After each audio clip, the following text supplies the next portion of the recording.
گناہوں پر 8 گواہ۔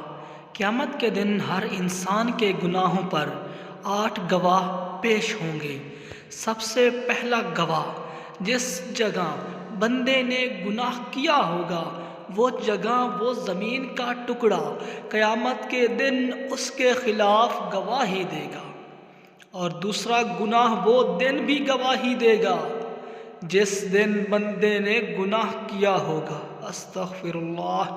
تیسرا گناہ، قیامت کے دن ان کی زبان گواہی دے گی۔ چوتھا گواہ، انسان کے جسم کے باقی اعضاء، ہاتھ پاؤں، یہ سب بھی گواہی دیں گے۔ پانچواں گواہ، 2 فرشتے جو تم پر نگران مقرر ہیں، جو معزز ہیں، لکھنے والے ہیں، جو کچھ تم کرتے ہو وہ جانتے ہیں۔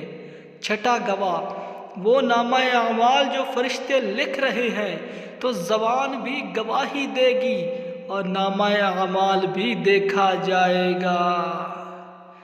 ساتواں گواہ، آپ صلی اللہ علیہ وآلہ وسلم بھی گواہ ہوں گے۔ اللہ رب العزت آپ صلی اللہ علیہ وآلہ وسلم سے بھی گواہی مانگیں گے۔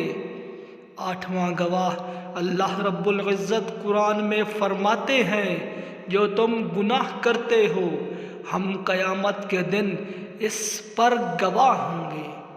ہمارے گناہوں پر اللہ خود گواہ ہوگا۔ اللہ اللہ، کیا عالم ہوگا۔